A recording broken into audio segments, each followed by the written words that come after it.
Bayangin deh, Anda baru keluar dari bengkel, abis ngelakuin ritual rutin yang harusnya bikin mobil lu makin sehat walafiat, yaitu ganti oli. Tapi alih-alih mesin makin halus, beberapa hari kemudian mesin mobil Anda malah jebol dan kudu turun mesin total. Ironisnya, petaka ini sama sekali bukan karena lu pelit beli oli palsu yang murah atau karena mobil udah uzur dan masanya masuk museum, melainkan cuma gara-gara satu kesalahan teknis super sepele yang sering dianggap remeh sama mekanik, atau bahkan sama Anda sendiri pas lagi DIY di rumah.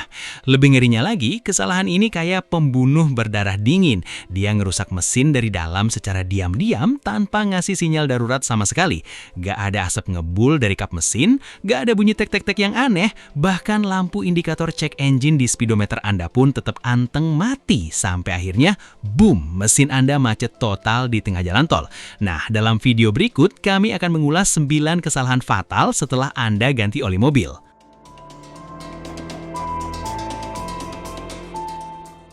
Oke, kita masuk ke kesalahan fatal pertama yang sebenarnya sering banget kejadian tapi jarang disadari.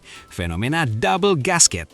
Nah, pas filter oli lama dicopot, karet seal atau gasketnya itu kadang suka betah menempel di blok mesin karena faktor panas dan tekanan. Kalau mekaniknya lagi ngantuk atau buru-buru, mereka langsung main tancup aja itu filter oli yang baru tanpa ngecek dudukan mesinnya dulu. Hasilnya, di dalam sana jadi ada 2 karet gasket yang saling bertumpuk. Pas mesin dinyalain, tekanan oli itu kan tinggi banget ya. Gasket yang tumpuk-tumpukan tadi jelas nggak bakal kuat nahan tekanan. Walhasil, oli mesin bisa habis dalam hitungan menit dan mesin lu langsung locked alias macet total.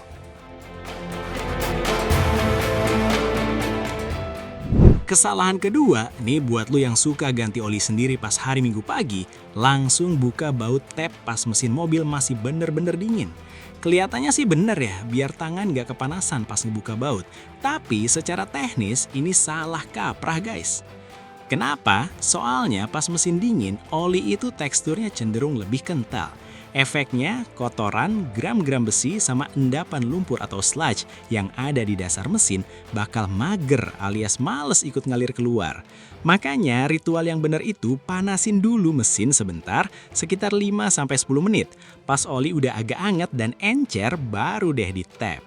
Biar semua penyakit di dalam mesin ikut kebuang sempurna.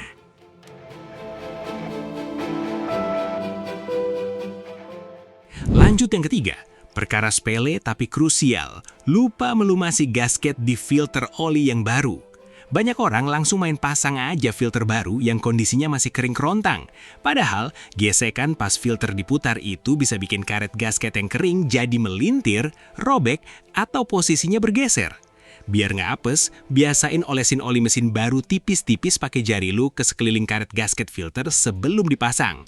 Tujuannya simple, biar pas filter oli diputar dan dikencangkan, karetnya bisa duduk manis dengan presisi tanpa ada drama terlipat yang bisa memicu kebocoran halus di kemudian hari.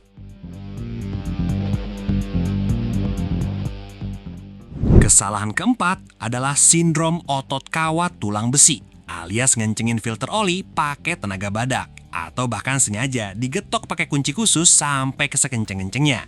Ingat ya, ini filter oli, bukan baut roda kontainer. Kalau kekencengan, ulir di rumah filternya bisa dol. Atau yang paling sering, karet gasketnya malah gepeng banget dan pecah di dalam. Aturan mainnya tuh gampang banget. Cukup putar pakai tangan sampai terasa mentok, terus tambah lagi sekitar 3/4 putaran pakai alat. Udah gitu aja cukup, nggak usah lebay.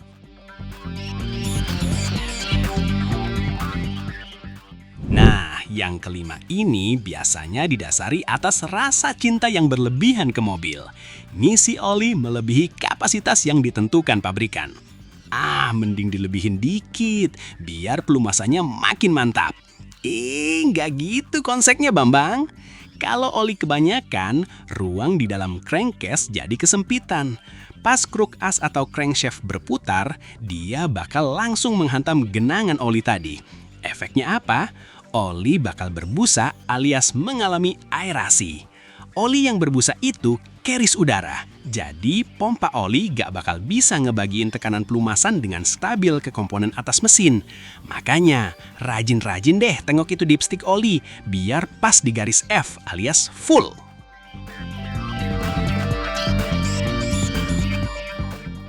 Kebalikan dari yang tadi, kesalahan keenam adalah kurang isi oli alias underfill. Ini biasanya terjadi kalau lu beli oli literan tapi nggak pas banget, atau nggak memperhitungkan kapasitas filter oli baru yang juga butuh ruang ekstra buat nampung oli. Kalau volume oli di bawah garis minimal dipstick, pas lu lagi nikung tajam atau ngerem mendadak, oli bakal lari ke salah satu sisi tangki. Di momen itulah pompa oli malah ngehisap angin palsu, bukan oli. Begitu komponen vital kayak bearing atau metal jalan kekurangan oli sedetik aja, gesekan antar besi langsung terjadi, dan mesin lu dijamin langsung wassalam.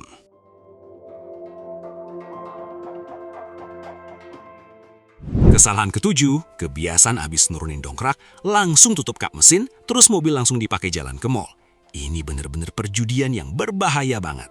Prosedur yang benar setelah ganti oli, itu adalah nyalain dulu mesinnya dalam kondisi stasioner alias idle selama 1-2 menit.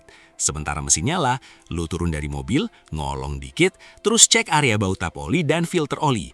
Pastiin bener-bener kering dan gak ada rembesan atau tetesan oli setitik pun sebelum lu siap jalan jauh.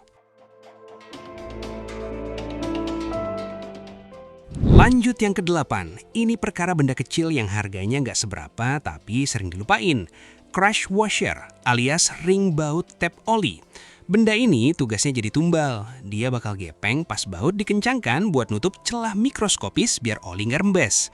Masalahnya, banyak yang pakai ring ini berulang-ulang sampai bentuknya udah gak karuan. Karena udah keras dan gak elastis lagi, ya otomatis fungsinya hilang.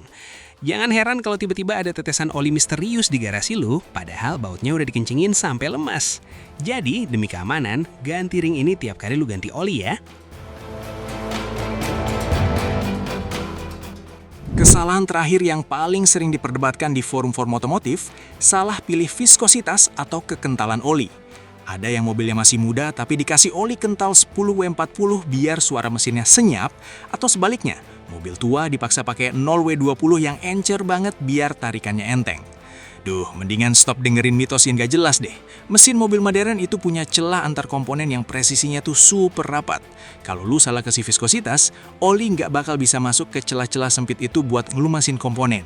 Makanya, paling aman dan pinter itu adalah selalu buka buku manual mobil lu dan ikuti spesifikasi yang udah dirancang sama insinyur pabrikannya.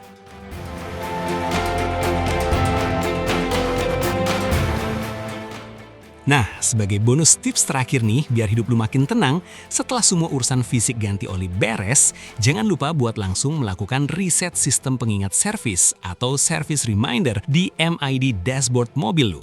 Ini penting banget, terutama buat mobil-mobil zaman sekarang yang serba komputerisasi, biar sistem gak terus-menerus ngasih peringatan palsu. Dan yang paling penting, jadwal penggantian oli lu berikutnya tetap terpantau dengan akurat, tanpa perlu tebak-tebakan buah manggis. Yuk, lebih peduli lagi sama hal-hal kecil pas ganti oli, biar mobil kesayangan lu tetap awet dan gak bikin kantong jebol.